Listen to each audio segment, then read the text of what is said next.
Hi everyone, get ready with me. চলো আজ ready হতে হতে আমার কিছু মনের কথা তোমাদের সাথে শেয়ার করি। জানো, আগে যখন আমি কলেজে পড়তাম তখন না নিজেকে সব সময় পরিপাটি করে রাখতাম। আমার মনে পড়ে না যে আমি কোনো একদিনও লিপস্টিক আর আইলাইনার ছাড়া আমি কলেজে গিয়েছি। আমি না আইলাইনার পরতে বরাবরই ভীষণ ভালোবাসি, খুব ভালোবাসি। তো আগে যখন আমি কলেজে যেতাম তো তখন আমার কাছে অতটা সময় ছিল না। স্বাভাবিক, কোনো মেয়ের কাছে ওরকম খুব একটা সময় থাকে না কলেজ লাইফে।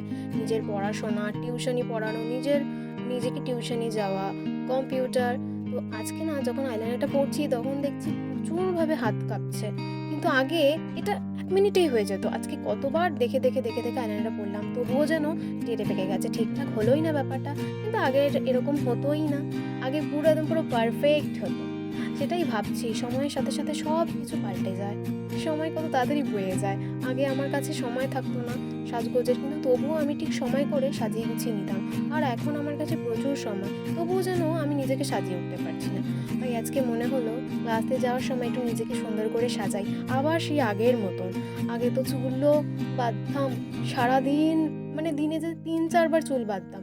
আর এখন দিনে 3-4 বার তো দূরের কথা, 3-4 দিন পর চুল আঁচড়াই। আগের ভিডিওতে তোমাদের সাথে তো শেয়ারই করেছি। তো অনেক দিন পর আজকে একটা বিনুনি করছি। বিনুনি করতে পারি না যদিও, বা আগাগোড়াই টেরে বেঁকে যায়, টেরা বেঁকা বিনুনি ঠিক আছে, এরকমভাবেই চলছে আর কি। আচ্ছা, ভিডিওটা কেমন লাগলো জানিও তো।